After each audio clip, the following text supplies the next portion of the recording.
Hello,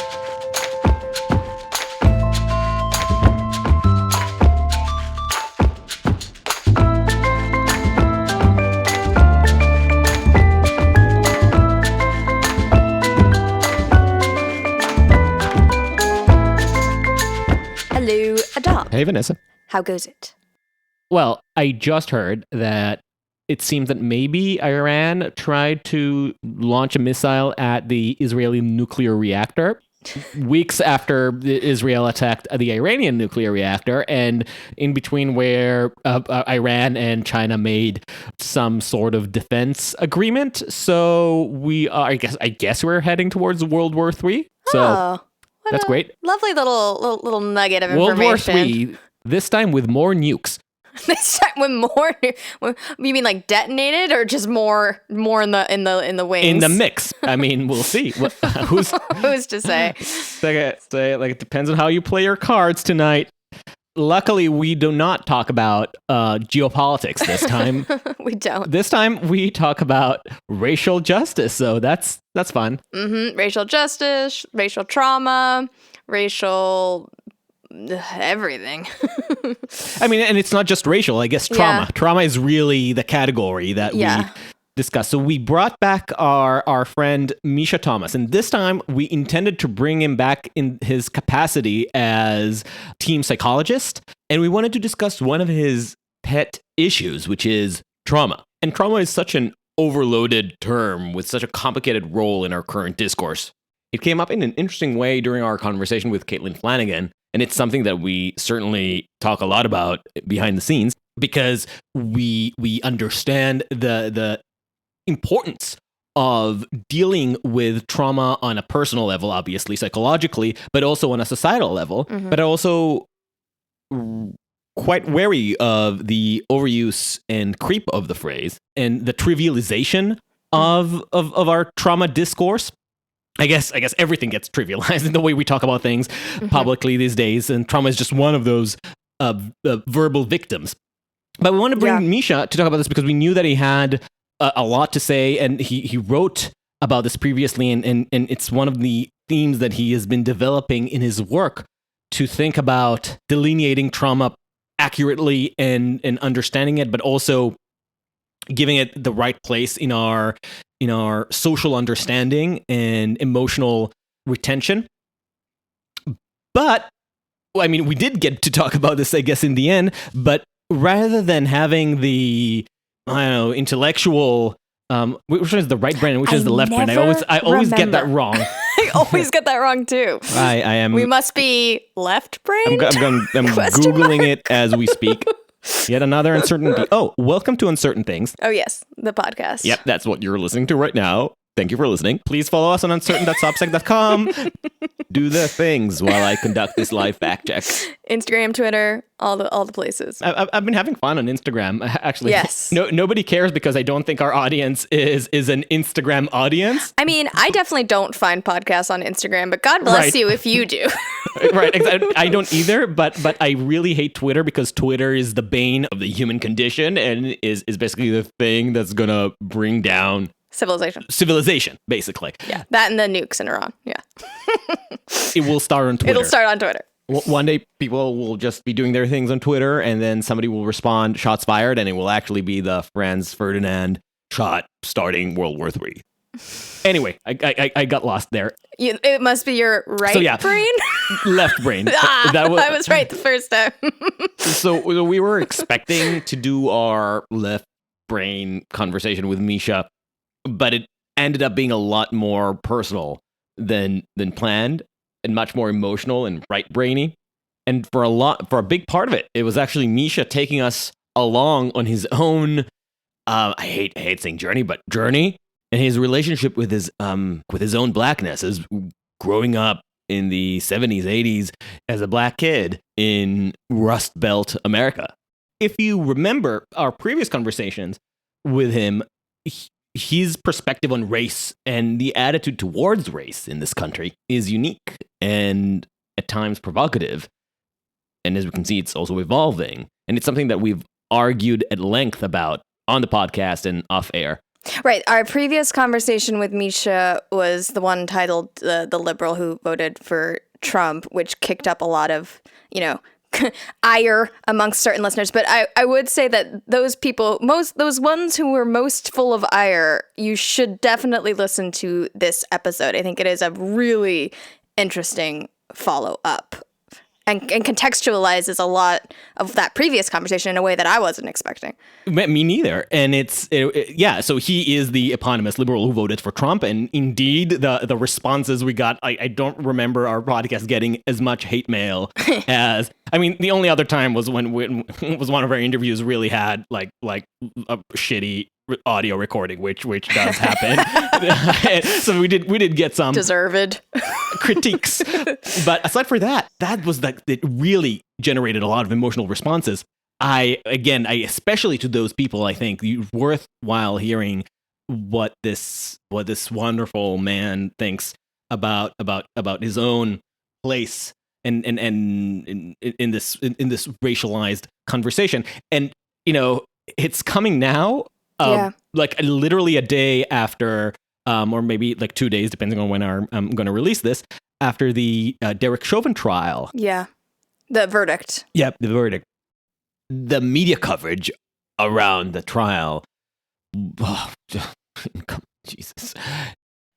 Now I can do my shtick easily of pointing out just how bad everyone was across the political spectrum. The right complains a lot about how irresponsible the liberal media covers events like this, and I think they're absolutely right.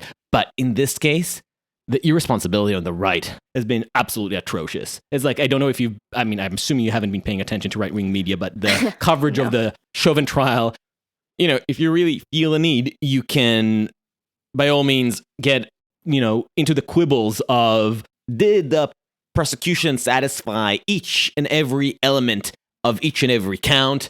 Go ahead, debate it, and enjoy your litigious masturbation. But the bottom line is that the prosecution made a strong case, the defense had a weak case, and any reasonable juror could have reached the decision on their own judgment to convict on all charges. And to imply otherwise is not only, disingenuous and has an element of race baiting, it is also just so fundamentally irresponsible as in terms of sowing doubt in the legal system, right? Especially from the side that pretends to be in defense of the status quo and the American democracy and all of that. To hear them talk so condescendingly about the decision of the 12 jurors as if they couldn't have possibly made a rational conclusion without the external influences of the liberal media is deranged, sick, and makes me angry, and I don't know why I felt the need to enter that into our intro, but it's raw in my mind, and I guess it's just weird to go into the Misha conversation without at least mentioning it. Yeah, for sure. We've been in a very raw moment for this country for months now, and I think this is one punctuation of these like waves of emotion that this country has been experiencing. It would be weird not to acknowledge it. And I think that this conversation actually is, weird. We did not time it to come out around now, but like on purpose. But I think it's a really, what I would say about this conversation is that I found it like re-listening to it, as we were editing, it's really unique, I think. And it's really honest, and it's really kind of fumbling in a good way. Like we're all kind of trying. Well, it really centers like Misha and his journey and his experience of his Blackness and being Black in America. But it's also a dialogue between the three of us, and we're all kind of trying to find the right words and the right way to vocalize what is both intellectual and rational and at the same time deeply emotional. And I guess inherent in that, I should say, trigger warning, there's a lot of really deep, intense stuff in this conversation that may be too much for some people potentially. But I think for those who are looking for a conversation where three people who love and trust each other are going to grapple with really hard, intense themes for us personally, and as well as like on a societal level for this country, I think this conversation is actually really, really worthwhile. And I'm really grateful that Misha came on and was like was willing to go there with us. Though, if I'm honest, I would assume, I mean, I don't know, but I assume that the people listening to this podcast are not exactly the people who are triggered. I mean, we just had an episode. But we just had an episode where that concluded on a Holocaust joke fest. So I feel, and that was one of our most listened to, I think, episodes. So I don't know what it means in terms of what you're looking for. I hope it doesn't mean that you're all neo-Nazis. I assume you're not. That would be a twist. But we do know that a lot of our listeners are like multi-partisan, and I do think this is an interesting conversation, or at least in how we are actively trying to push against the political narratives that try to constrain when somebody is trying to express a personal story and a personal understanding of a very politicized experience. It's incredibly difficult not to fall into the molds that the conversation forces you into. Yeah. And Misha, just by his nature, defies those molds. I mean, I think the only trigger warning that needs to be said is for people who do come to us for the hyper left brain conversation. And again, we did do a lot of our overthinking and overwording the experience, but it definitely is a lot more emotional than average. And I guess that's what happens when every once in a while when we bring a friend, we just can't help but be totally out there. Dom, hyper rational people have hearts too. They contain more than just a brain. Bending. One last thing is that, at least from my perspective, one of the thing that was deeply important to me to set up, that was leading me into the conversation and throughout, was the desire to dispel this false and noxious belief that just because something is subjective, just because something hinges on a personal experience, then just by virtue of that, it shouldn't be interrogated. Mm-hmm. And this fallacy is, and again, excuse me for being repeatedly harsh on America, but it is especially prominent in Americans. The right likes to mock the left for this tendency, but I think it's equally palpable on both sides. It is just the inability to accept that emotional experience is valid, but is also valid for debate. Mm-hmm. And furthermore, this is possibly even more important, it's the ugly, dangerous idea that the interrogation and questioning and challenging of an experience is tantamount to dismissal. And that's insane to me. And that's something that was really important for me to explore, which is to be able to question, to be able to interrogate, and sometimes harshly interrogate, but out of empathy and love and to acceptance, and out of a true desire to understand the other person, not out of a desire to diminish them. Mm-hmm. Misha is an outstanding friend in allowing me to try that, and I think he shares my thoughts about this, and he also strongly believes in the importance of a dialectic to create more empathy and to create more understanding, and not just as a combative tool, but that verbal combat and that critical thinking is part of the deal when you really want to understand the other person and not just applaud and pander, but actually understand. So that was my little spiel. That's where I was coming from. We already expect the hate mail. So you think on this one, the hate mail? I don't know. I don't understand people. No, I think not. Let's see. Let's see how humanity let's disappoints us or not. How much? And with that, Misha Thomas. Hello. Hi. Hey, good evening. Good evening. Happy springtime. I know. It's still sunny and it's 6:08. Such a pleasant change from before. It's metaphorical of something. We wanted to talk to you for some time since our previous dramatic conversation, the epic, 5-hour long? Oh my goodness. Yes. Election talk. I got a lot of, I think it's one of the conversations I got the most comments about, both from our immediate friend circles and total strangers who had feelings to share. Wow. I got texts like, I'm so mad, I'm so angry. People were, it brought up emotion. Oh yeah, we didn't realize that it needed to come with a trigger warning. It was, I mean, I guess we needed a trigger warning ourselves, Vanessa and I, coming into the conversation. But it was a really interesting set of responses because people really didn't know how to digest it, and it was still a month before the actual elections, so emotions were, insane. People were losing it. People were tearing their hairs off, and then you come in with your blithely vote, and just people just didn't know what to do. And the funnier thing, I think, that I should mention is that some of the most energized, happy, giddy comments came from, unsurprisingly, Trump voters who listened to it and were like, "Yes, we got them. We clinched the black vote." Yes. So I guess my first question is how did it feel, since you did get some of the backlash and you taste the drops of splash that you caused? How does it feel to be a symbol, Misha? How does it feel to be an avatar for something? Wow. I mean, I don't know. I'm trying to take that in to know is it true? Is that true that I'm those things? No, because nobody is an avatar. I'll tell you, I had a couple of friends of mine. These are like, old friends from high school. And I was on the phone with one of them, major Trump supporter. And he was really fascinated to, and I'm quoting him here, actually hear liberals talking. He was like, it was so interesting. Like, that's like real liberals. So it's kind of, so that was, I don't know. We were the avatars, and that's from that person's point of view. Yeah. But I don't know. I mean, as you were talking, I was thinking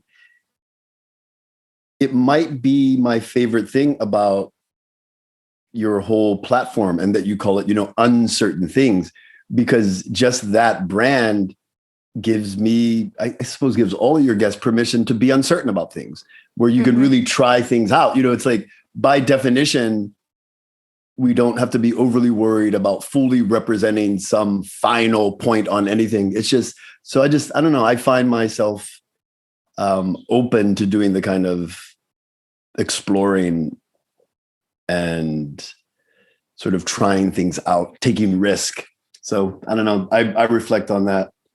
So before we move to today's risk, which is one of the things that actually brought us to set up this talk, I want to spend one more minute on the Trump thing. As irrelevant as it seems now, right? Like, suddenly, like, who cares? It's not. I mean, who nobody should have cared before, but certainly nobody should care now. But it was amusing. Nobody should care who Misha voted for? Who Misha voted for, yes.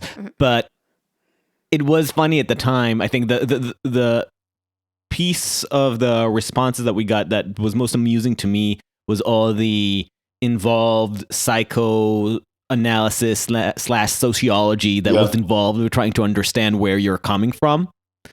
And I think you told me about a friend of yours who really disagreed with my interpretation. So like, they should have brought me on to tell them what's really up with Misha's head. Like, can you talk about this for a second? Oh my goodness. I don't know if I want to. This was my, one of my exes, and he was, I've had a lot of relationships over the years, but this was my longest, relationship, 8 years, Mark. And he said, "Oh, they should have me on there. I know you. I would have told them why you did this, and then he the gist of what he was saying in jest, although, I guess it's not completely jest. He referenced this way in which, because of my race trauma, I had come to fetishize whiteness. I mean, which is, that's a pretty intense thing to say. And he said it in jest? He said it in jest, but I mean, look, this is the kind of jesting or jestful, I don't know what the word is, jestful tone that someone who knows you really, really well over the lifespan, they could get away with saying that the way a sibling could. And though it was really poignant, I'm able to laugh and say, oh, yeah. So, yeah, I mentioned that to Adam, and here you are bringing it up. It's a perfect segue, isn't it? Yeah. You texted me a couple of weeks ago, I think, with a little moment of, I don't know if it's an epiphany or your third or fourth born again moment. I guess as a true Christian at heart, you undergo a revelation stage every other cycle in your life. So you may have reached a new one, or at least an interesting phase. So go ahead. Yeah, I mean, I don't know that it's a phase like that. Yeah, phases seems to be a dismissive no, word. but I'm glad you said that, because what I'm wanting to say is, in a way, I'm glad that I've had some time to think about it and to experience it a little more fully, because I embrace things. I mean, if you know me, I embrace things in a way where I take things on as a phase. You know what I mean? I like projects, I like new initiatives, and I take it on really whole hog. Like I become that thing for the time. And it's not like someone could say, well, you get bored with a project and then you move on. But I think part of what it is, that's how I come to learn things. That's how I come to, like I really embody it.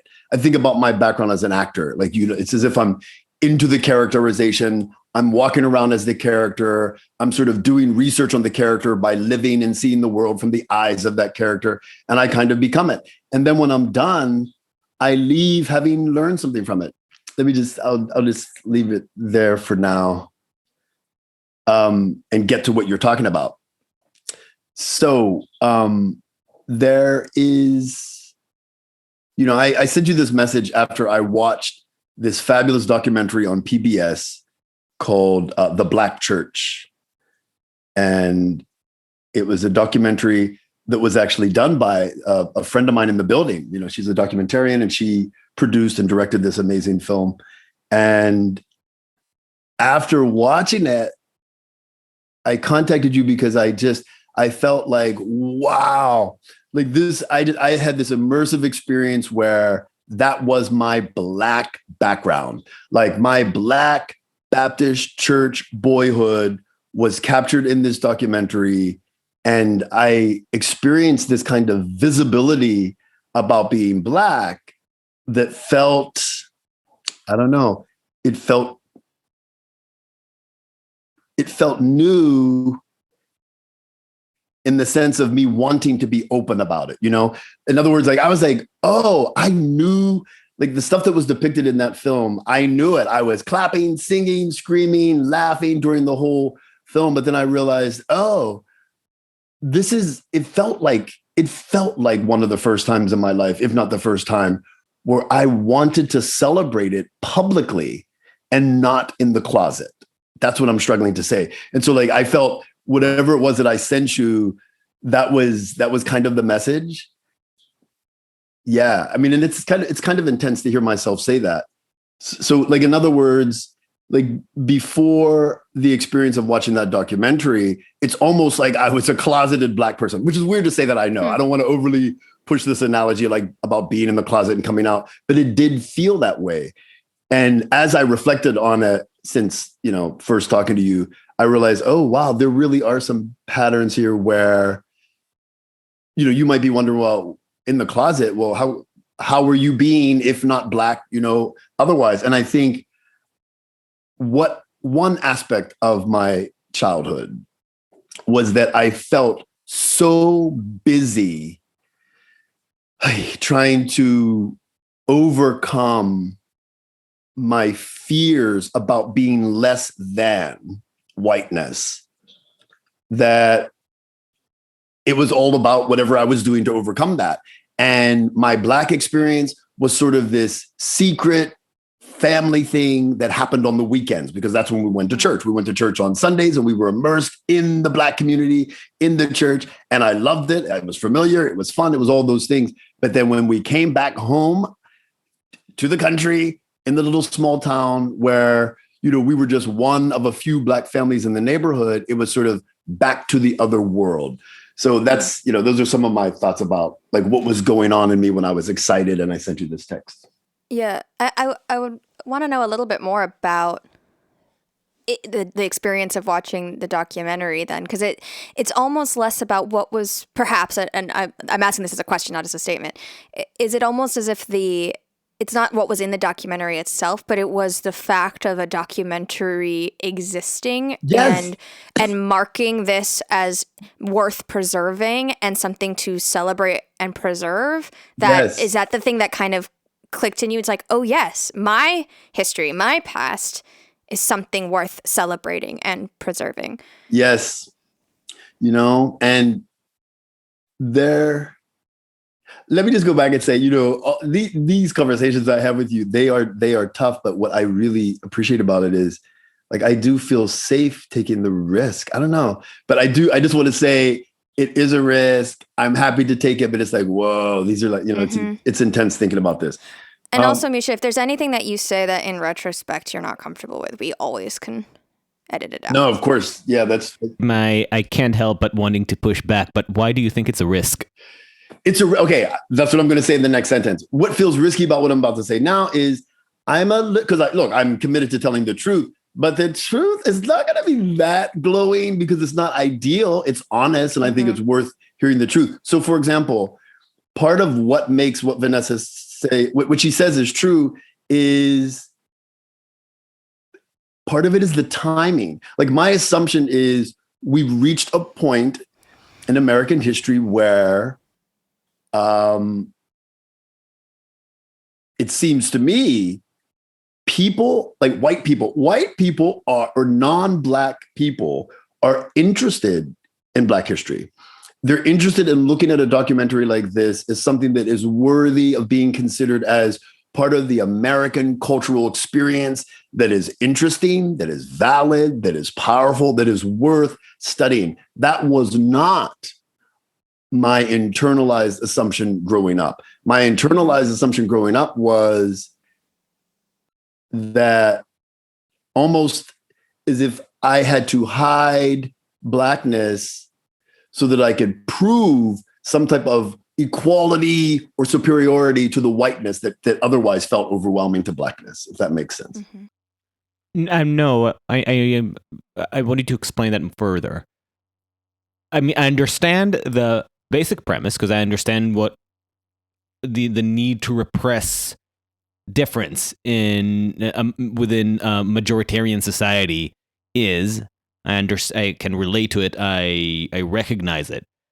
But what do you mean exactly when you say, what was your phrase that you needed to prove some sort of aptitude? Where did you feel, in what way did you feel that being open about your Black experience would hinder you? What I'm trying to capture is I'm trying to give you a glimpse into what my default feelings were about my Blackness growing up.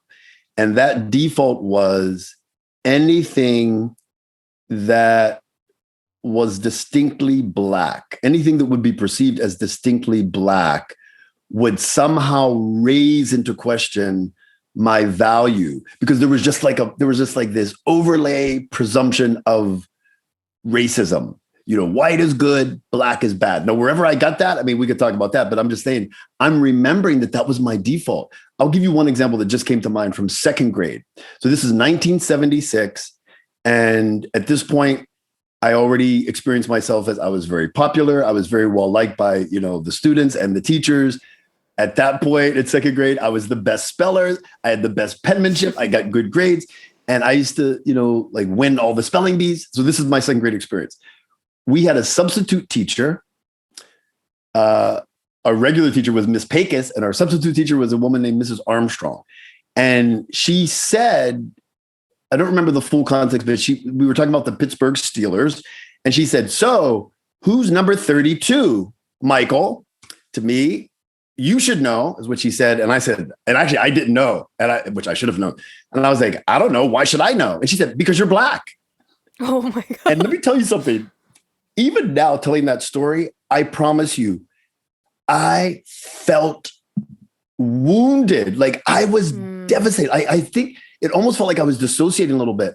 And it was like, it slowed down and my face just blanked and I checked out and I ignored her the rest of the class. Now, what happened was I was in the advanced reading group, which, this is weird back in those days, but they had like 6 of us were in the advanced reading group and we would leave the rest of the kids and sit in this circle and have advanced reading while the rest of the class sat over and did the other work.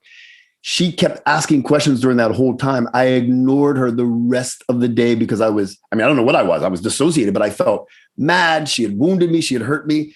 Okay, so that was in 1976. I never forgot that story. But now when I look at that, I think, my gosh, I actually think she maybe didn't mean anything racist about it. She just figured, well, Franco Harris is Black and you're Black. Surely you know that Franco Harris is this person. But for me, somehow just saying that I was Black destroyed the fantasy that I had where I was just like all the other kids. I was just a normal kid in there that got good grades and was friendly and got along. And she had to remind me and everyone else that I was somehow that thing that was different. Right. But I don't know. I think that story sort of captures one way of what I'm trying to say.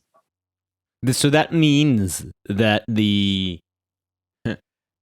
much as I dislike the overuse of the phrase, but the internalized racism, yeah, I know, was evident in you from second grade. From second grade, at least, yeah. At least, right? Can you try to describe some of the circumstances preceding that cemented that idea that your Blackness is something that you should be ashamed of? It's a good question. Not yet. Maybe I'll say it later. Not necessarily because I don't want to, but because I'm really I'm experiencing interesting, that second grade event. Part of what it's helping me to remember is, what, I kind of want to explain what my state of mind and my experiences were like outside of this reminder of being Black. Because I'm having all these memories. And around the same time, one other story, and then I'll try to tell you when the world felt so great, because for me, school was a really positive experience. How a lot of, especially in the American experience, a lot of kids have, quote unquote, their trauma in school. For me, school was always the sanctuary, the safe haven. That was where I was thriving and felt safe and all this. So one other story I remember that just, again, this is I don't know, maybe it's therapeutic to express it. It's probably valuable maybe for others to hear. I don't know. There were, at least in our elementary school, because, once elementary school becomes middle school and middle school becomes high school, the other communities come together, it gets bigger. So the numbers of Blacks will go up. But in elementary school, there were only, I think, 4 of us in the class, and the class would be 60 kids, 2 separate classes of 30. So there were 4 Blacks total. And so I remember we were in gym class. Now remember, this is Western Pennsylvania. I'm in gym class, and Mr. McKinsey, our teacher, was about to teach us how to do the polka. We were going to dance and do the polka. Okay. And he was randomly picking partners for everyone. Now, there was only one other Black girl in the class. And as he's going through the list, I was dreading that he was going to put me with the other Black girl. I was dreading. I was just, and I don't know why. I just did not want to be with the other Black girl. And surely enough, when he got down to it, he said, and Michael and Dawn. And there we were. Dawn Lee and I were together, and we had to do the polka together and learn how to do this. And, I don't know why then, but I'm thinking back now, and I think it reminds me of another version of the second grade story where you could say, oh, you hated your own people. I don't think that it was just, no, you're now breaking this bubble. You're now proving that I'm that thing that is somehow in my world. To be known and identified as Black is always going to be questioned or lesser or something that's very, very, very painful. So yeah. Both of these examples are in school, which I would imagine was kind of maybe a heightened place where you were particularly committed to trying to erase any differences, which I think it is for a lot of people. You just don't want to be pointed out singled out in any way.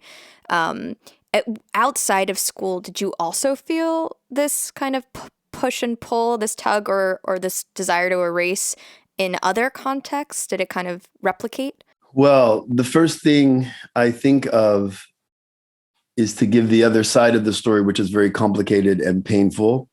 And I hesitate only because I can't wait until we get to the parts of the conversation where I tell you all the wonderful things about my childhood. Because there really are wonderful things, okay? But this is, I mean, I do appreciate being able to talk about this. The issue with... Nobody downloads podcasts to listen to happy things. Fair enough. Okay. This is what is tough about talking about race in my Black American experience. But I got to tell you, this is what I'm happy to be able to explore with you guys. You know what I mean? If you can't imagine that it really was tough enough to be Black in my Western Pennsylvania 1970s and 80s upbringing, which it was tough. If you think that wasn't tough enough, then imagine the fact that within our own Black community, there were just as equally painful, if not more, divisions between the light skin and the dark skinned Blacks, which, I mean, looking back, it just so happened that most of those divisions were probably organized around class lines. But, hell, if I knew anything about class and race theory or anything, it was just like, all I knew was all during the week, I had to be fabulous so that I wouldn't be singled out as being Black. And then during the weekend, when we went to the city, we were in our Black Baptist church. My Black Baptist father, who is light-skinned with green eyes, with his, brown-skinned wife, who's light-skinned, brown-skinned, and all of his light kids in a church that's predominantly dark-skinned inner-city Blacks, it was not easy. So the other side was, oh, okay, so here we're with our people in the church, and much of my experience was being picked on for trying to be white. You want to be white. You're acting white. You're talking white. So I have this story that's seared in my mind where during Sunday school, and I love Sunday school, we would go around, and this is like sort of the teenage Sunday school boys group, and we each would read. And before it would get to me, most of the kids reading would sound like this. They would say, and then the apostle Paul said, and then it would get to me and I'd say, and then the Apostle Paul said to Timothy, come before winter. I mean, and it's like, okay. And I got in trouble for that. You're trying to be white. You're acting white. You don't like, and it was, it was painful, but yet, and this is the part was literacy also considered white? Say again? Was literacy specifically also considered right, or just the accent and pronunciation? No, I mean, I don't know if it's fair to say literacy, but it was the way it showed up was if you read like that, you thought you were better than us. And so there's so many things that are painful about this. The real painful thing is I would be lying to you if I said that little kid didn't feel some sense of superiority or some sense of like yesness in that experience. And they were probably picking up on that. They were probably reflecting it. But the other way I was experiencing it was I was also hurt by it. I felt the brunt of their disdain or something. One other story about that. And then in the church, there's this memory I have where, so like during the morning services, there's this part of the service where the church clerk comes up and will read the morning announcements. And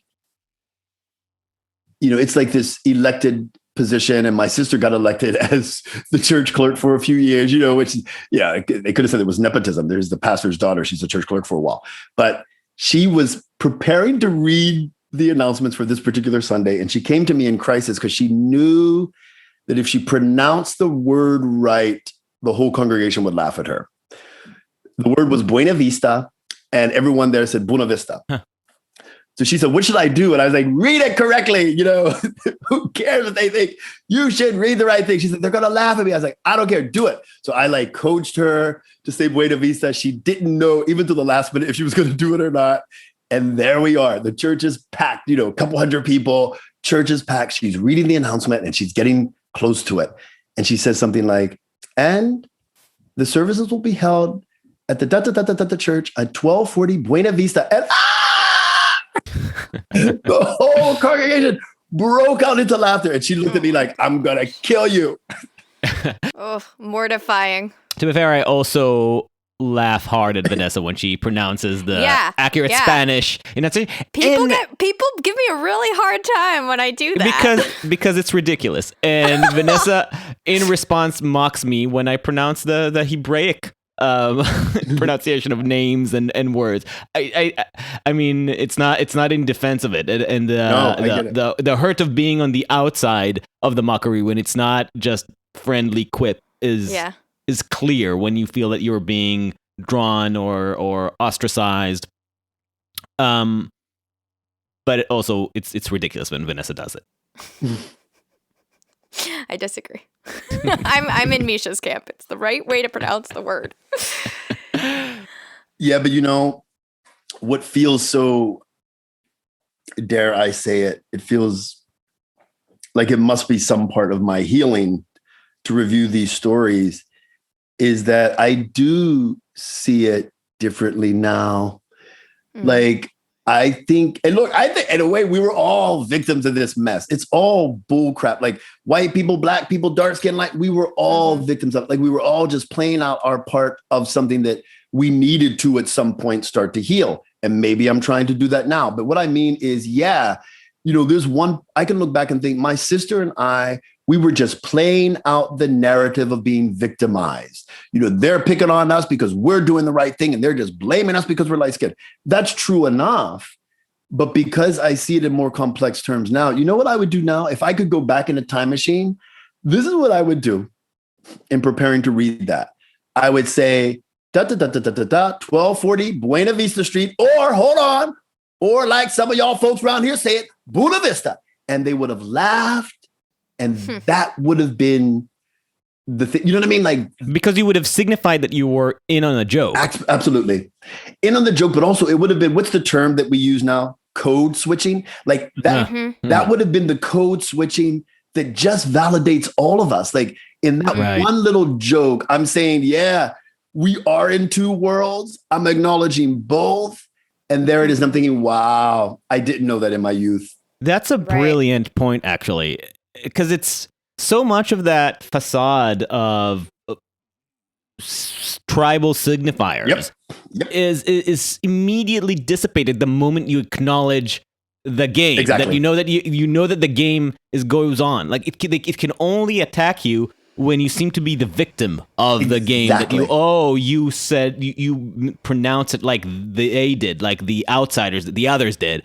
The moment you said like, no, I can do it. I know what you think. I know you're aware of it. And it's suddenly like, oh, it's kind of silly. And it's kind of fun. And it's kind of fun. It's kind of beautiful too. It's kind of beautiful that you can have both. Yep. But it's shocking how difficult it is in real time when you're there to do it. When you're even when you are some cognitive limit aware of the game happening, and that you can kind of jump across the fence and play both parts when you're there, when you're facing the crowd that expects you to be one thing and you are drawn in a different direction because of your own experiences. It is so difficult to navigate. Yep. And the pressure of scorn from your community or from the community that you want to be accepted into, and the judgment, it's devastating. But that's why humans suck generally, because that's what animals do, social animals do. That's how they define their ins and outs. That it's part of the suffering of groups. How do we systematize a better version of it? A more, I don't want to say egalitarian, but a more humorous approach to these identity denominations? I really don't know. To be honest, I don't know, but I have the sense that what we're doing now is like an early stage glimpse of what we can do, like hosting the conversations, having the conversations. You know what I mean? Like, I think, to be honest, better for me to tell the truth in all of its sort of ugly contradictions than for me to have like this neat narrative about I was a victim of race and now I'm just telling you the story. It's like, it is complicated. You know what I mean? Like, as you can hear just from the story. And I just think maybe this is how, but also like there are trade-off gifts and plights that come with the human experience. Like, I'm thinking, I have this view, and I mean, I think you know this because I love bringing up the Joseph story from the Bible, where Joseph is like thrown in the ditch and left for dead by his brothers. And I love this verse in the Bible where at that point in the story, the verse says, they meant it for evil, but God meant it for good.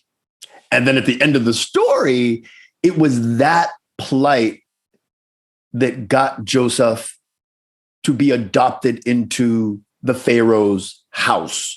So he is like the right-hand man to Potiphar. And, the rest of the story, when his family was about to die from the famine, look at this. Joseph is the right-hand man. He has the resources to save them, and he actually does. So in that story, I think, wow, this myth, this biblical story actually gives me a way to make philosophy on my own experiences and say, listen, I got to tell you, yeah, I do, even though, I kind of love and hate this word trauma, but yeah, I really do have trauma. Some of it I'd love to forget. Some of it I do remember too much.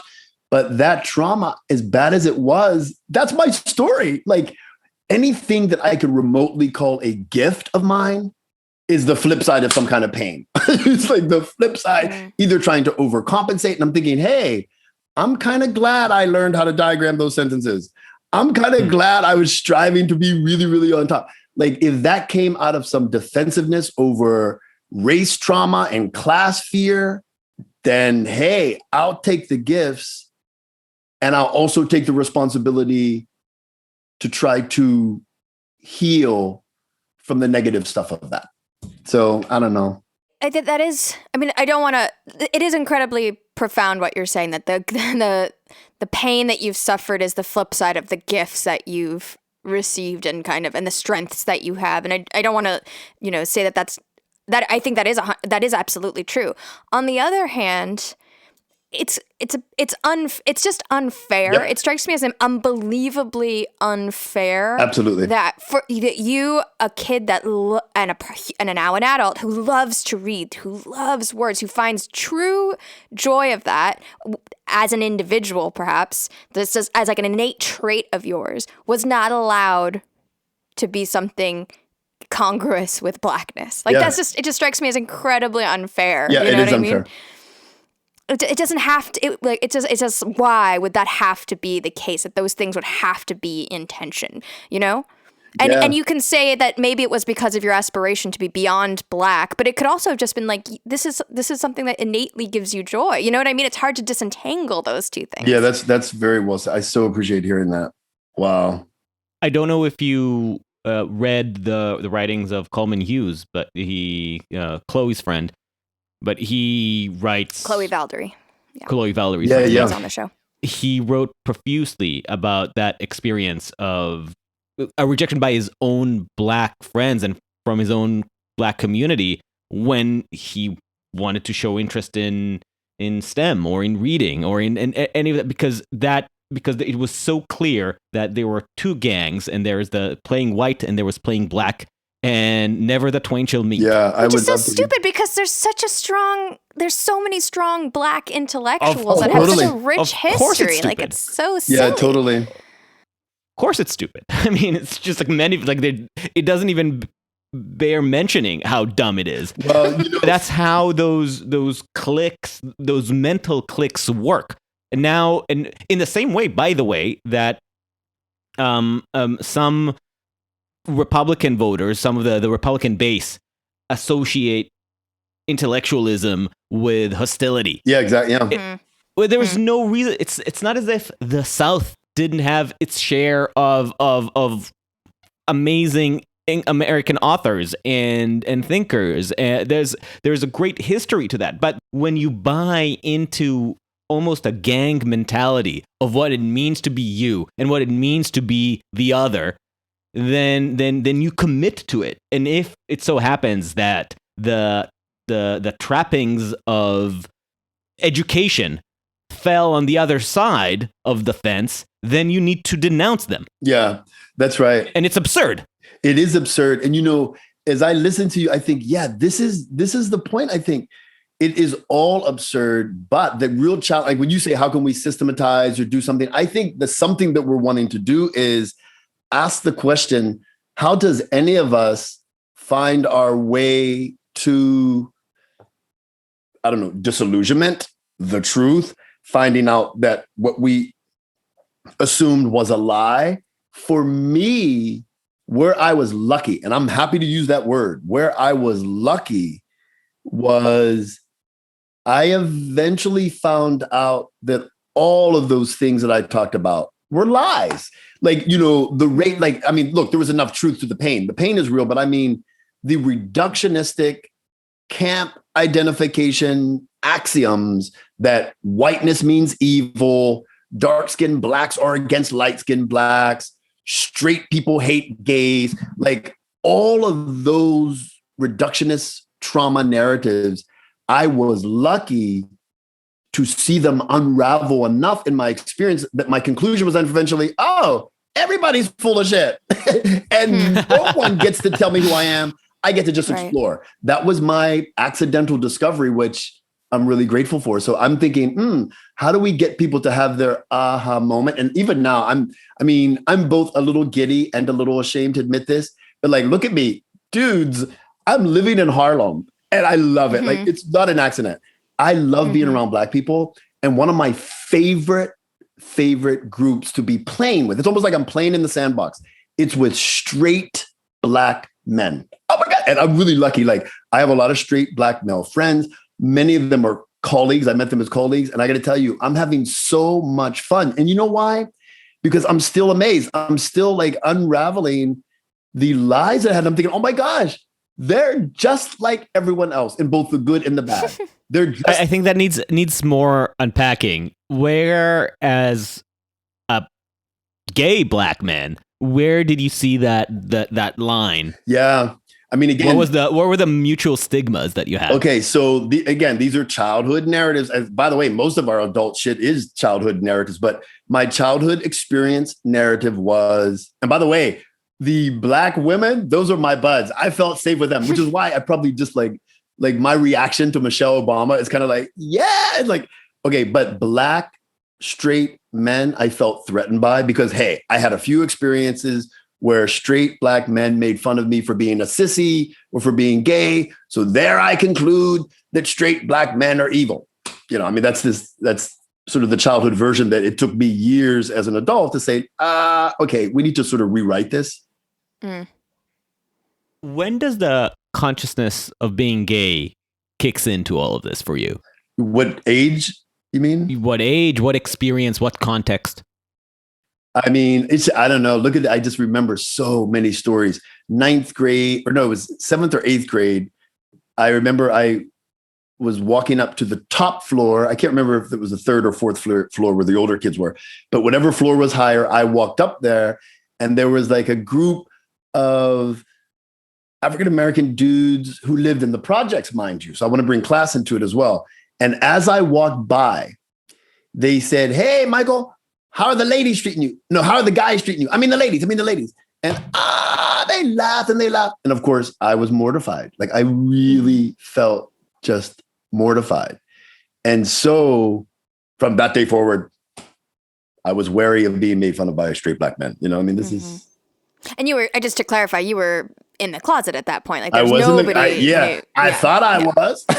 Right. No, but I actually meant when did you realize that you're gay? And how does that interface with your understanding of yourself and your place in the community? I mean, look at this. You're going to see this theme. I mean, just like with race, it wasn't like I discovered that I was gay. I fought being gay until I could no longer fight it. You might say I fought being black until I could no longer fight it. You know, it's like, oh man, there's really a parallel.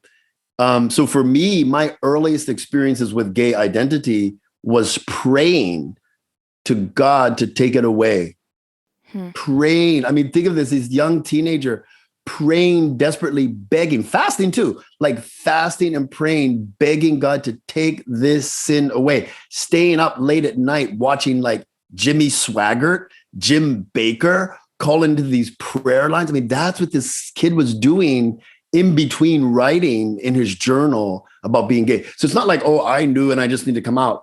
I was begging for it to go away. And by the way, when I did come out in 1991, I came out alone in my journal and I wrote this letter to God. And this is what I said. And by the way, I'm proud of the person that this, what was I, 22?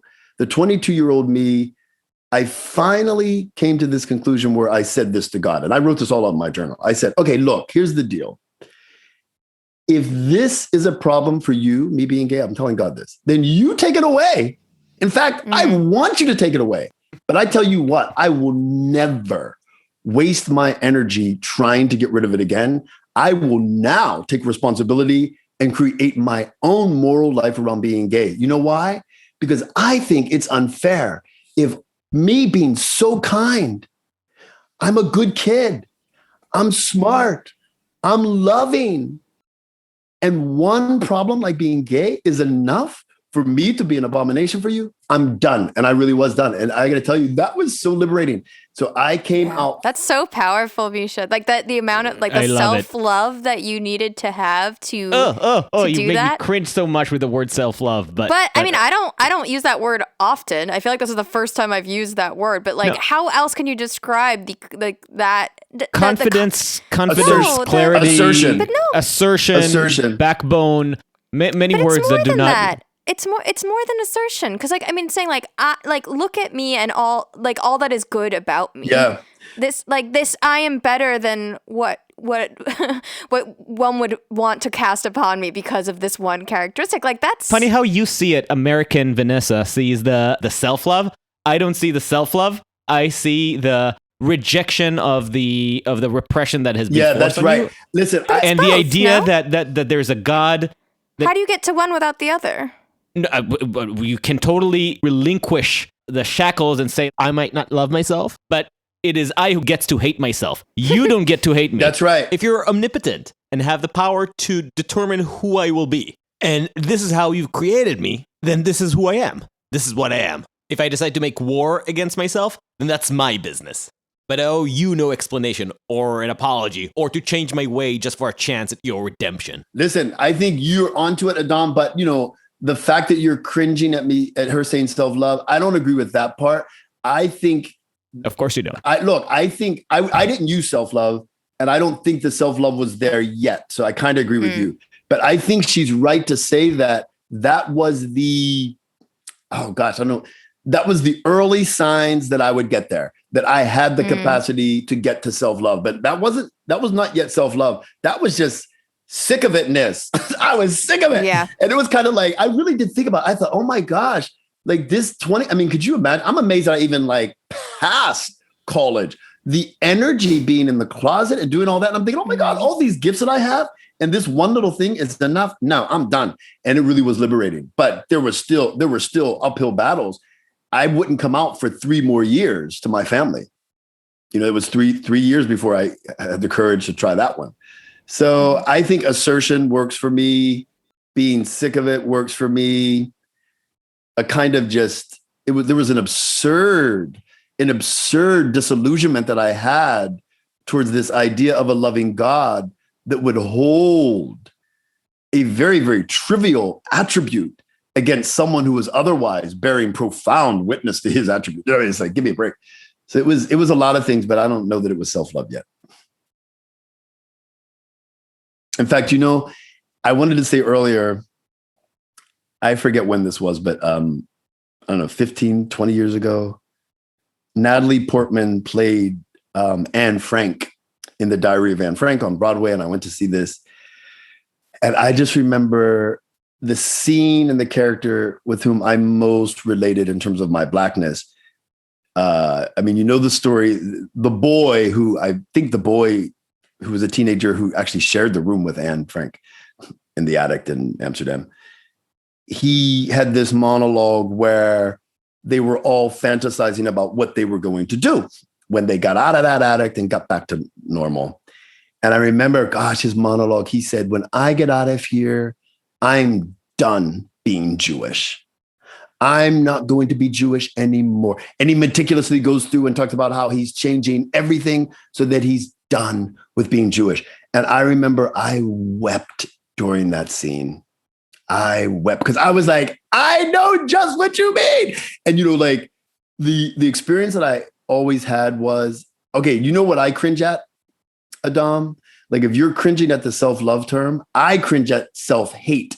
Like when people talk about self-loathing, I cringe. Like, because people have suggested that to me over the years and say, you're a self-loathing Black person. I'm saying, no, I'm not. Like, how dare you call me self-loathing? I'm self-hurting. Like I'm hurting, but that's not loathing. So that Jewish boy that said he was done being Jewish, he doesn't hate himself. He hates what he's forced to be by someone else defining his Jewishness that way. And he was saying, if this is what it means to be Jewish, I'm done. And that's what I was saying. If being Black means less than, I'm done being Black and I'm done being less than. But that's different than saying self-loathing. And I think we should get it right. I think we should contemplate the idea of self-harm and self-loathing in a much more nuanced sense. We should look at the conditions which really lead to the thing that's under examination. I have a question, if I can.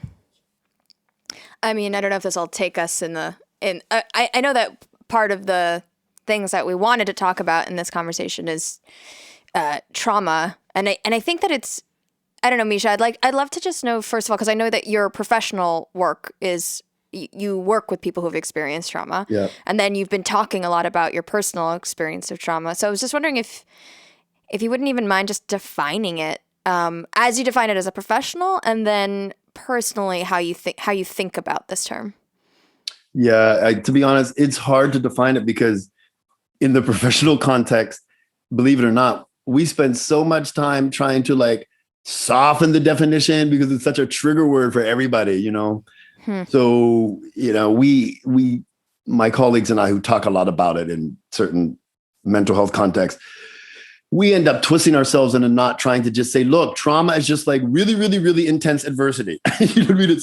It's stressed. It's really, really stressed to the max. So I think one of the reasons why we're doing that is because it's a hard term. Like it's hard, not because it's hard to grasp conceptually, but part of the effect of trauma is that you want to be in denial over it. You want to escape. It's a really good gift of the brain to disconnect. One of the possible traits or effects of trauma is dissociation. Yeah. Dissociation is a gift from the brain. It's the brain's way of saying, look, this is so painful. I'll just check you out so you don't have to be aware of it. What a great gift. You could just check out so that you don't have to be overwhelmed by the pain that would otherwise seem to crush you. But the problem is that's good temporarily. Like it's great to be temporarily disconnected from your pain so you could just get through that moment. But at some point, you're going to have to be able to bring the pain to awareness so that you could be freed from it, so that you could somehow integrate it and all of those things. So that's kind of a nutshell, not a nutshell, but that's kind of a snippet way of looking at what's so tricky about trauma is we want to not remember the thing that is painful. And so if the conversation is bringing people into consideration of the thing that they don't want to be considering, that's very tricky. So what does that tell us about the Vanessa had a wonderful conversation with Caitlin Flanagan about the concept creep of trauma, and Vanessa actually made me even more aware of just how adverse, damaging, even the prevalence of trauma as an idea in our everyday quotidian vocabulary has been on the process of actually coping with trauma. So what does the fact of disassociation and the cognitive recoiling away from dealing with traumatic experiences reveal to us in a world where everything is trauma? It's the creepiest of concept creeps. And it's something that we talked about a lot, you and I. It seems that every social interaction can be elevated to the degree of trauma in the current public discourse. It's almost like the currency of the public discourse.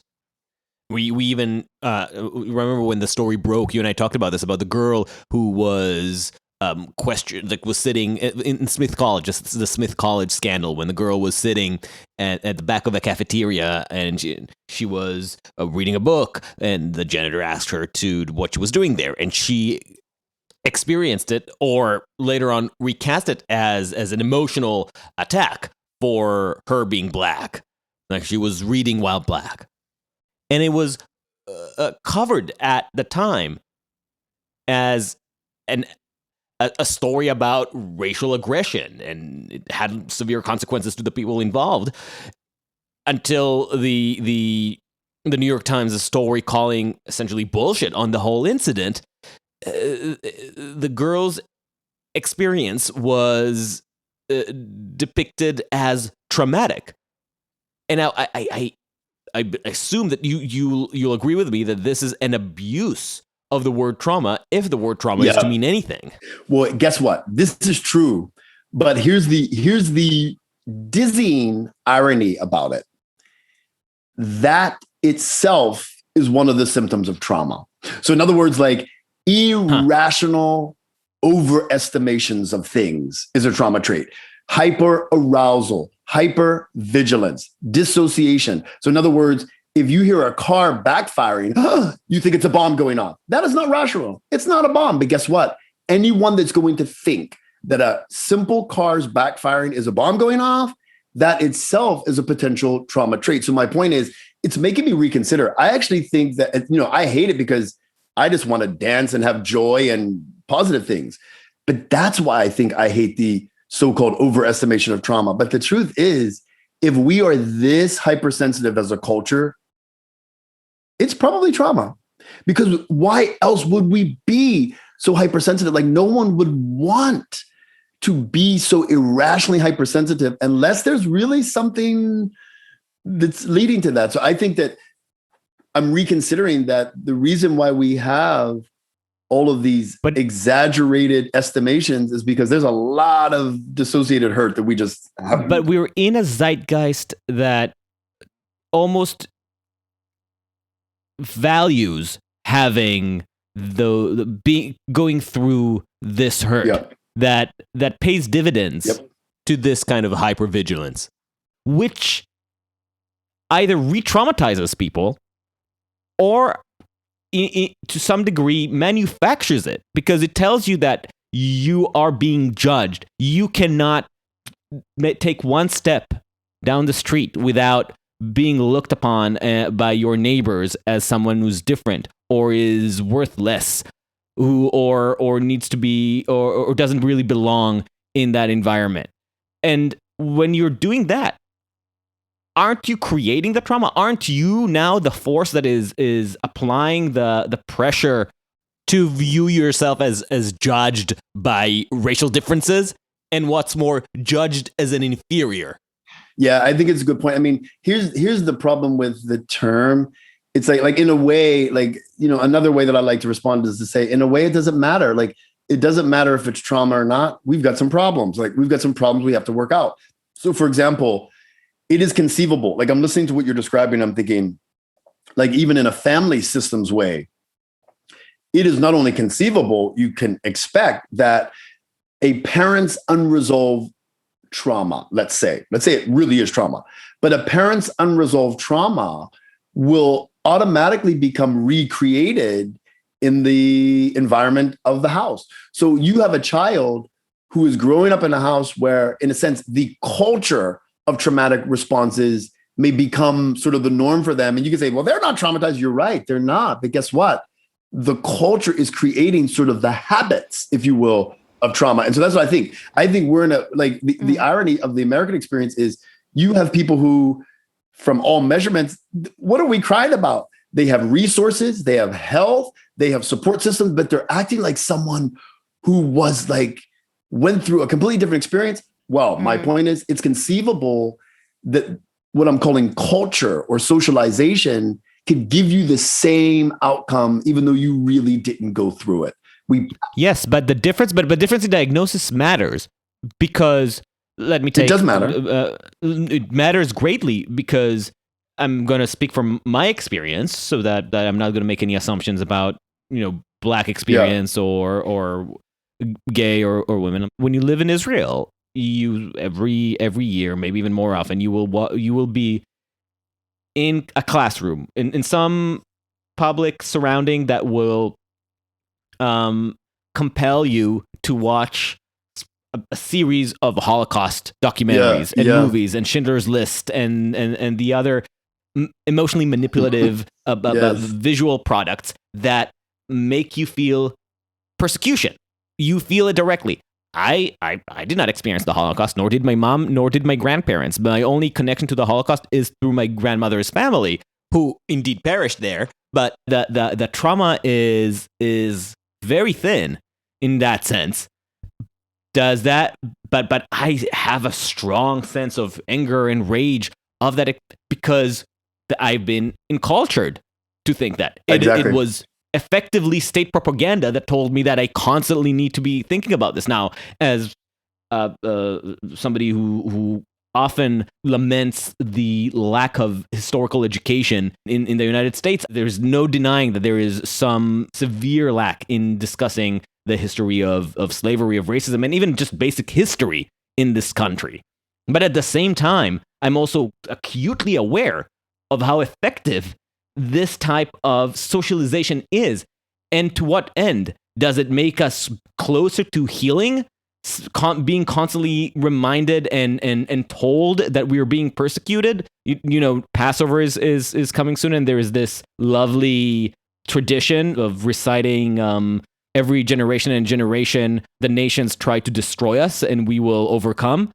That just being reminded that part of the identity of being Jewish is that you're being persecuted. Now, the persecution is true. You can deny the history of anti-Semitism or the pogroms, and certainly not the Holocaust. But if we're talking about a psychology, is that necessarily a path to healing, or is that a path towards more adversity, anger, resentment, and the entrenchment of nationalistic passions? When you sent me that text, some of the words that I think triggered me into wanting to have this heated discussion with you is things that had the air of a desire to reassert some national identity, whether like the national Black identity. You compared it to people from the Jewish experience being able to assert their national identity in the form of Israel, and having those newly acculturated symbols and cultural tropes that they can draw on and feel associated with. And I see that as I see the value in it, but I also see the deep danger. I agree. I agree with you fully. And that's why I say, remember, that's what I was struggling to say at the very, very beginning when I said, oh, I'm glad I had a few weeks to think about it. Because at the time when you spoke to me, I was in it. You know what I mean? I was doing the same thing I do anytime I go into a community. I mean, I think you've heard me joke before about I'm such an existentialist who loves traveling to the other that I think, thank God there's tribalism, or else I'd have nowhere to go visit. You know what I mean? Like when I would go to Simchat Torah with all these Orthodox Jewish people that are celebrating, like I love being the other. Like I love being able to see that. But then I think, oh my gosh, there's no way in the world I would want to reduce my complex identities to one. And to be honest, that's how I felt a little while after reflecting on my excitement over being immersed in a documentary about my Black Baptist upbringing. I don't want to suddenly say, oh yeah, that's my new identity. I'm Black again. Because guess what?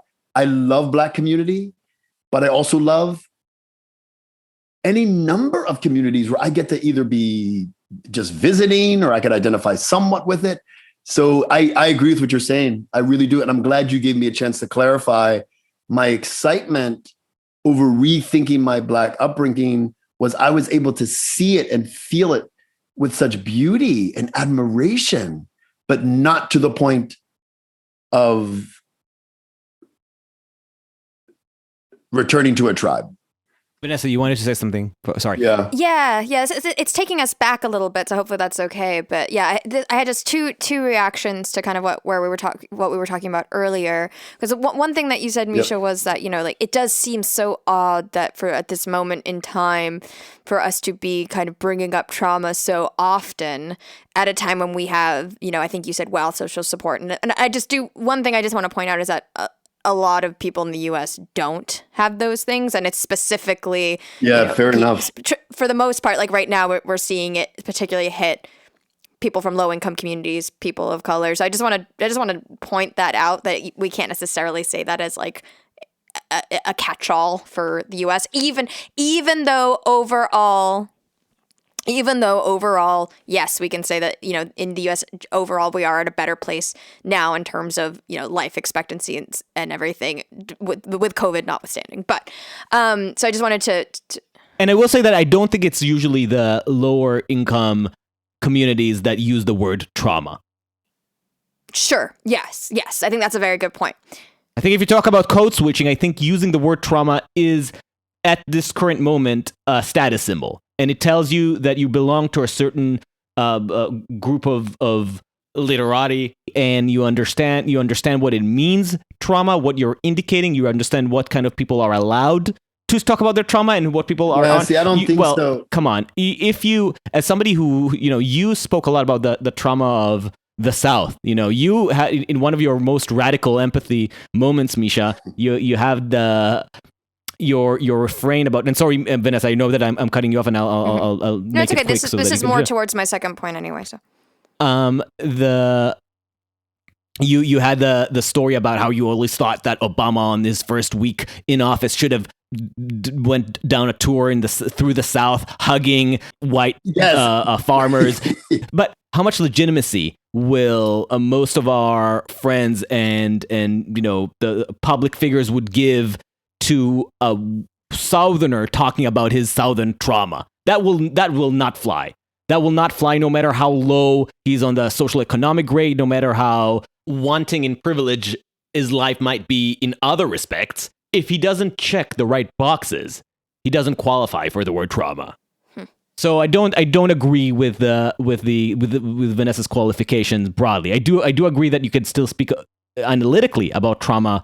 And I would wholeheartedly agree that it is in those more hurt and weaker communities, whether it is community of colors or not, and whether it's lower class or not. But usually it is the communities who cannot speak about trauma, whose trauma needs to be heard the most. Well, I mean, listen, that much I do agree with. I don't know. All I want to say is it begs us considering why the mere term of trauma and somehow finding resonance in victimization, why it's so prevalent.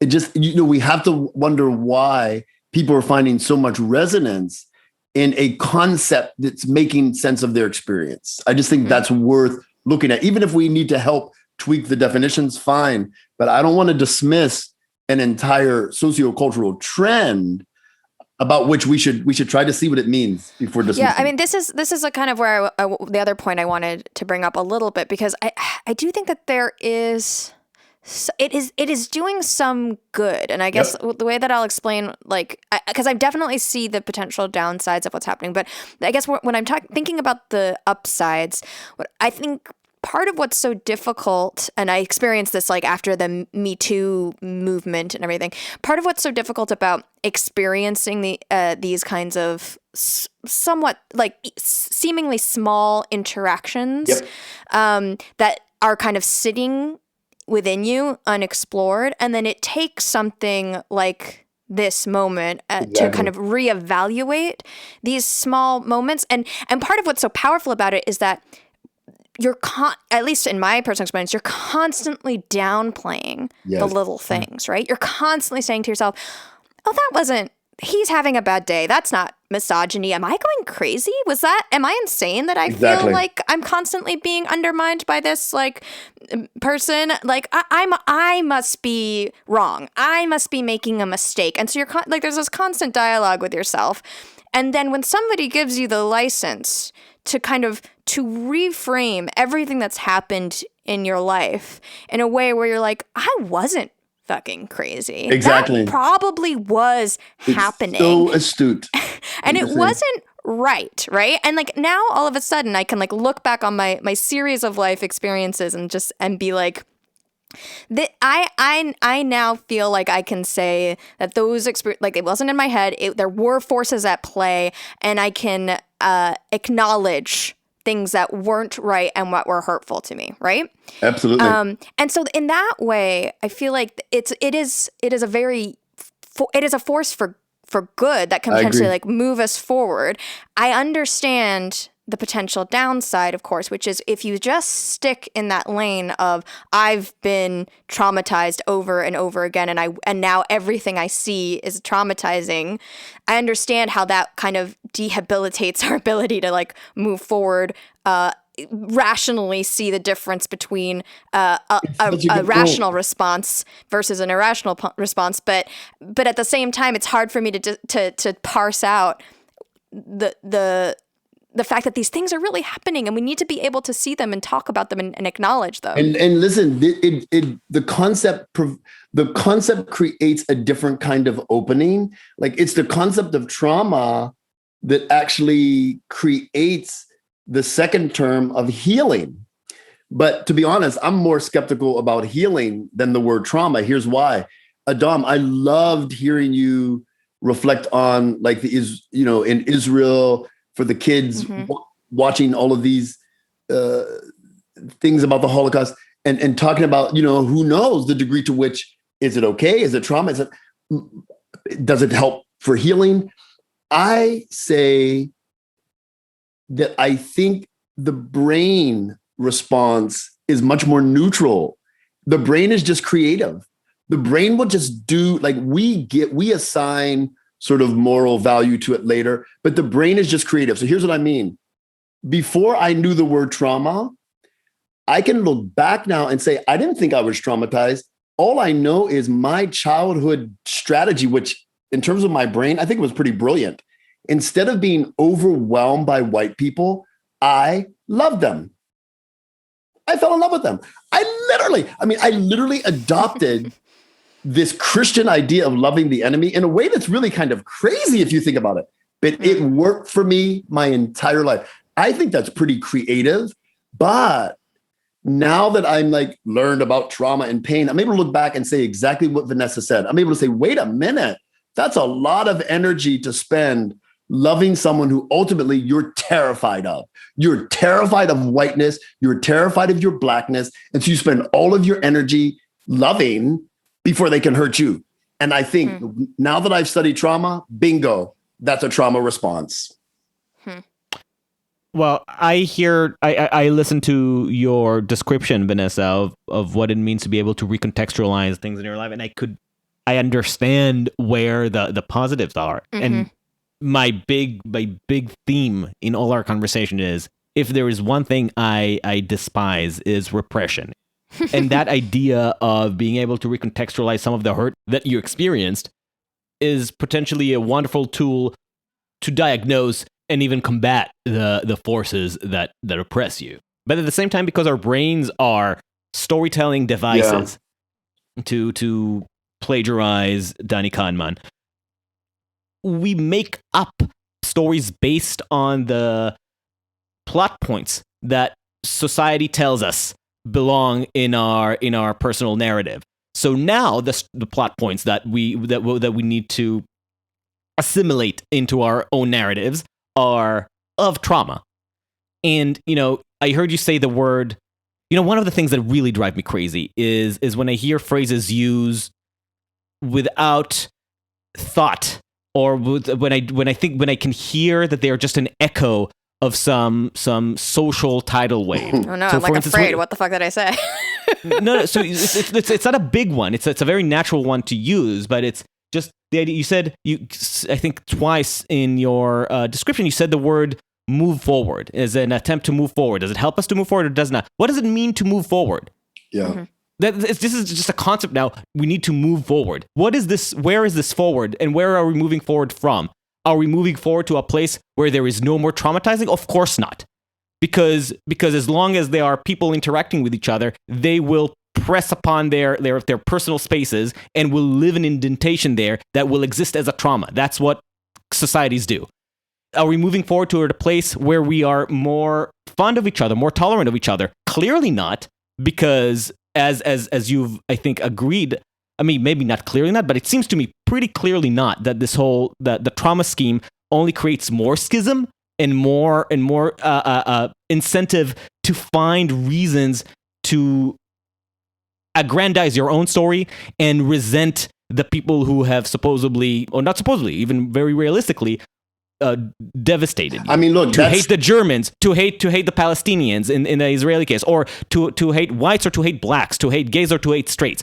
You're just redrawing the same fault lines over and over and over. Those are fair. So if it's not that move forward, what move forward is there? It's just the idea of move forward as an explanation to why is it okay? Because it helps us move forward.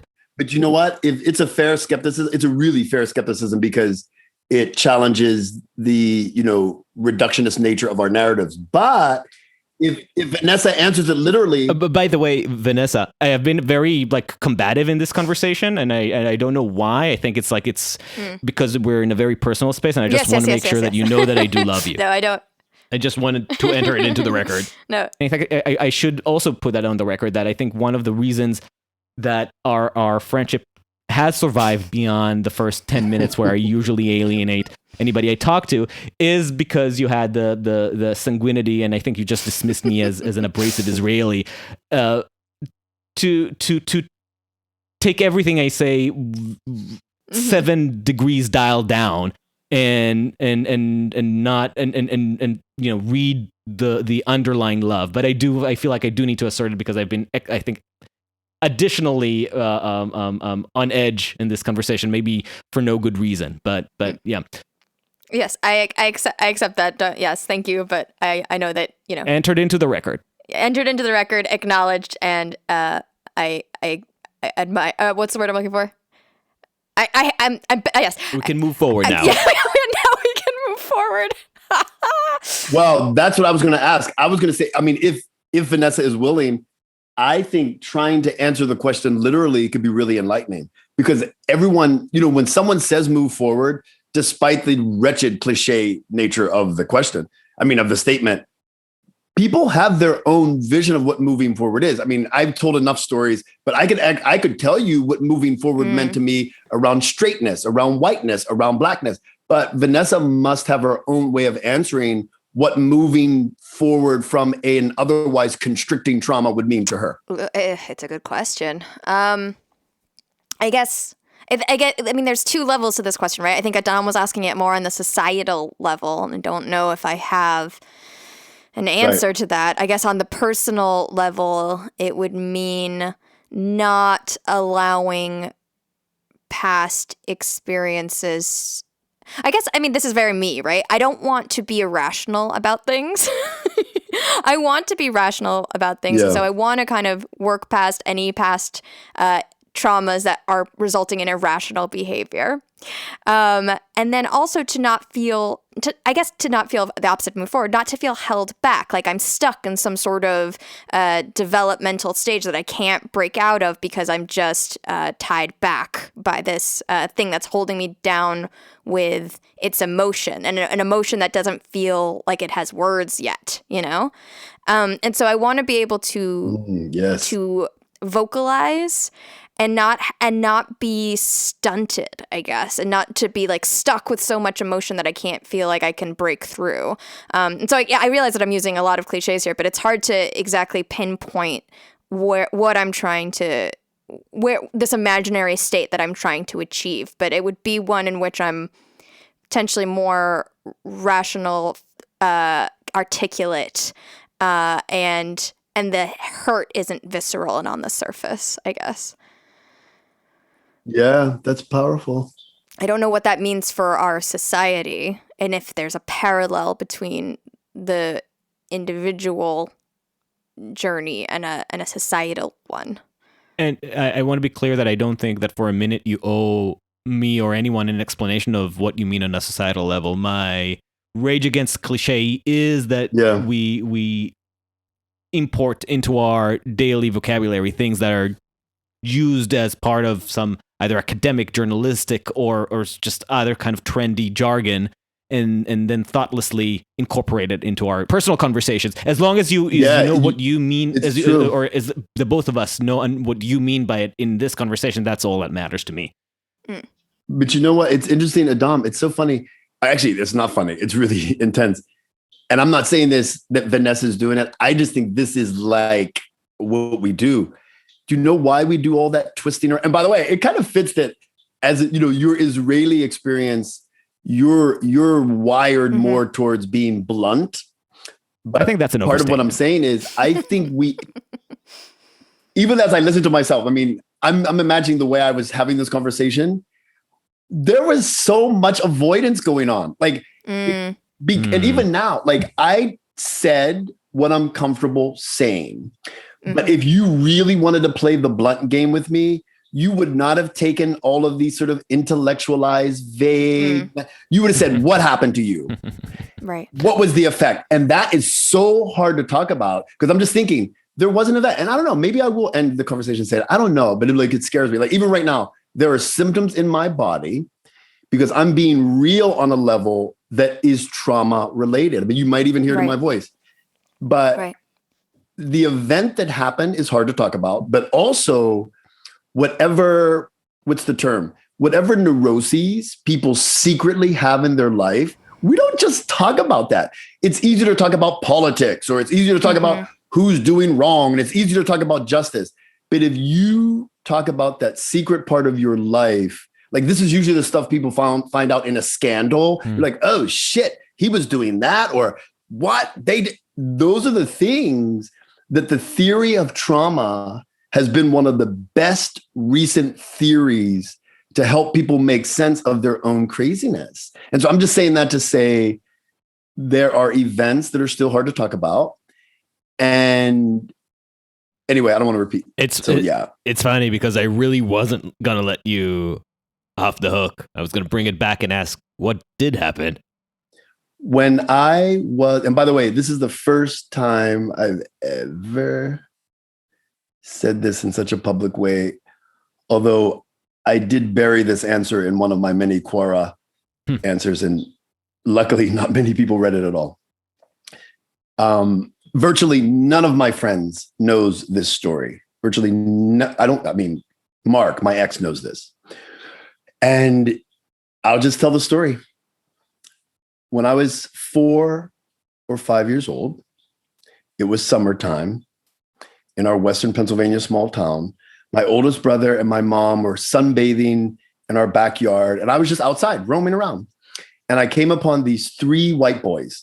And these white boys, if you're looking into the camera of my story, they look like little trashy white boys. You know what I mean? Whatever, little trashy white boys were just there. And I was so curious, like I wanted to play with them or go see them.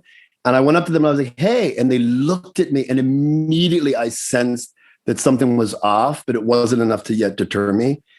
And the one boy said to me, hey, we are going to give you a choice.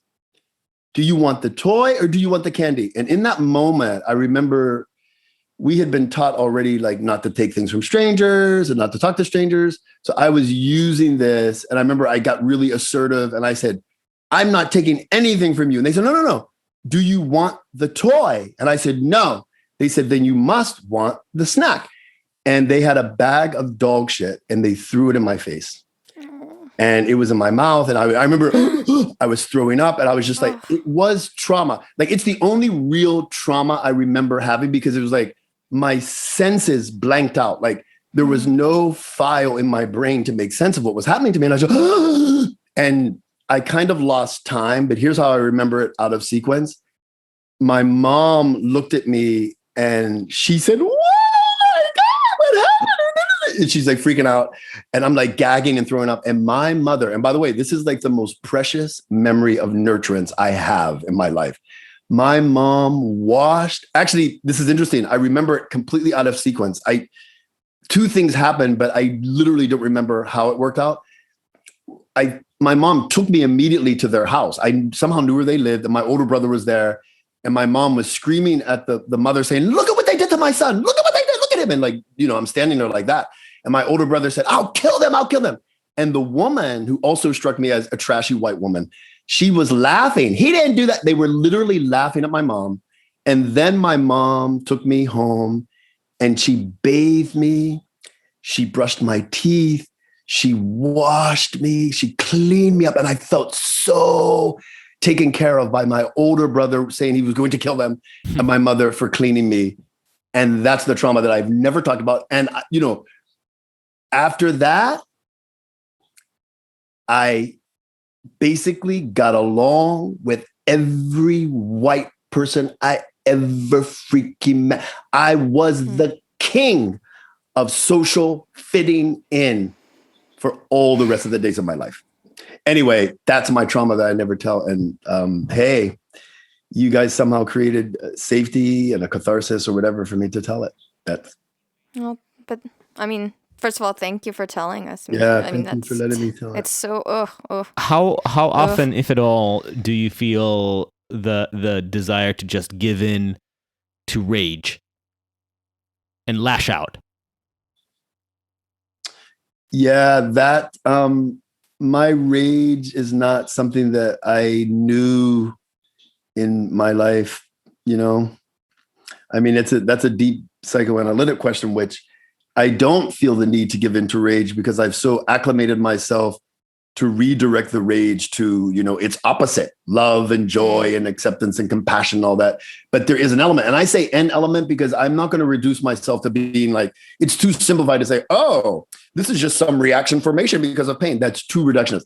I think I'm much more complex now. I'm integrated. I really do love and feel compassion, but there is a thread to my origin story here where indeed this type of, I don't know how I want to say it, my going to kindness and grace is indeed a defense. I don't want you to throw shit in my face. I don't want you to get me. And so I know how to protect myself against that. So I don't know if that answers your question. Rage, I don't know. It's an evolutionary defense mechanism. Say again? It's an evolutionary defense mechanism. Yeah. You're clasping tightly to grace. Yeah. Was your refrain about Obama hugging the Southerner, do you think that was also informed by this? Yeah, I mean, indeed. I mean, if we were just sort of playing around with, I mean, I like what you said about narrative. This is my narrative. If we were looking at this as like a fictional text, the reader could say, oh, there goes the recapitulation of his trauma. He wants Obama to guard against them throwing the shit in his face. You know what I mean? It's like, that's his method of survival. He's so afraid that it's coming. You've got to be vigilant. The backlash is coming. And if only we can anticipate it, we can protect ourselves from the backlash that is going to catch us off guard. And, Trump was the wretched being caught off guard that my narrative imposes upon, the Black. If only we had, been, and, I mean, think about it. Does my answer suggest that my anger was towards myself? Do I need to forgive myself? It's not my fault. I was a kid that was really victimized by them. But if you interpret my strategy, I've been blaming myself. I wasn't kind enough. You know what I mean? I failed to win them over, and that's why they threw shit in my face. And if you think about a lot of my political rants, it has that thread to it, eh? Right. God, I hate humans. Well, that's your takeaway. I mean, I hate the kids, the kids that threw shit in Misha's face. It's just like so horrific. And yes, but I don't know if that's necessarily the. No, it's a cop out. I agree. I don't know. It's just so remarkable how these things can just be harbored and held and shape you for good and ill. That's right. Like you said, Misha, like it's you've crafted gifts from it. Yeah. But it's not to say it wasn't just such a painful gift to receive, right? But let me thank you. Okay. Thank you for truly co-creating the space for me to do this for me, but also like I do anticipate, I want other people to hear this as a way to consider taking risk of telling stories. Because for me, you know what kind of opening this gives for me? This means that my resistance to being angry and, calling aggression and violence what it is, you could give me a hard time about that now, and I don't have to retreat to my old trauma response. I can actually consider it. You know what I mean? Like, in other words, if I were so repressed about this that I wouldn't even be able to tell the story, I might be making decisions just automatically out of this defense. Whereas now, I hear myself having to weigh out and say, okay, how is this different from the past? How can I make this a separate thing, even though there is a kind of automated emotional narrative response that comes out of history? I can make it something new. I can make it integrated in a much more complex way. So thank you for that opportunity. And that's like in our work, that's what we try to do. Like in the therapeutic spaces, we try to create at least the safety for people to tell their stories so that they can start rewriting it, Right. So thank you for that, really. Hey. Well, thank you for sharing with us. I mean, I don't know. But I don't know. I've really, this conversation I think has been like really intense, interesting, thoughtful, and I think applicable. Like not just, you shared your personal stories, which I think are very incredibly riveting. And like you and I have talked about, you are actually an expert in this field, but you recognize and acknowledge that it's the personal stories that we tell that allow people to really like hold on and grab and understand in a visceral way, in a way you wouldn't just understand if you were here giving us a lecture on trauma. Yes. So yeah, I think that this was such a great, interesting conversation that I hope will kind of start us thinking about, what are the ripple effects of, each of us in society right now experiencing these different types of traumas and the ways they interlay upon each other. Yes. And I won't say the words about, those advancing words, but that's what I want to start. These are the kinds of conversations that I think we're going to be having. Good. Yeah, we should release a self-help book. Dom, Move Forward: The Secret to Self-Love in a Trauma-Riddled World. Listen, I got to say, moving forward to self-love. I'm thinking, there's a part of me that's thinking, oh gosh, this was so negative and intense. Like, where could there be something light? But maybe this is a good thing to end on. This is a gift I got from my Black experience. And this is what was really captured in the PBS documentary, The Black Church. There's something about the Black experience where I learned that the tragic and the intense can also be experienced as joy. And so, Adam, remember I was telling you about the song, This May Be the Last Time? I was going to ask you to do it. You read my mind. I want to sing this song because, like, again, this would have been a song I would have been so embarrassed to sing in front of white people growing up. But now I'm like, oh my God, I want you to hear this song because, okay, picture me growing up in the Black church and like at the worship services, anyone might just break into song and they sing this song. And the lyrics are, this may be the last time. This may be the last time. This may be the last time. I don't know. And we would just sing this over and over again. And you're thinking, oh shit, this is kind of negative. This is like, this may be the last time. What? Is someone maybe going to die? but it was sung in a way that was still somehow hopeful and celebratory. So anyway, I'll sing. So sing it. Sing a line. Okay, so it goes something like this. And by the way, it was a cappella, and anyone would break out and say something like this. This may be the last time.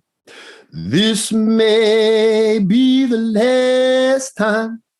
This may be the last time. It may be the last time. I don't know. I say this may be the last time. This may be the last time. This may be the last time. It may be the last time. I don't know. And then it would go on and on. So, hey. I love it. There you have it. I love that. I think that's a beautiful ending. Yep. Hopefully not the last time. No, I know. I hope it's not, but hey, you never May know. not be. But it may. Oh, thank you, Misha. Thank you, Misha. Thank you guys. Love you both. Thank you for listening to Uncertain Things. Follow us on uncertain.substack.com or wherever you get your podcasts. We're available on Instagram and Twitter for debate and hate mail. Please share us with your friends and enemies and give us a 5-star review on Apple Podcasts. Until next time, stay sane.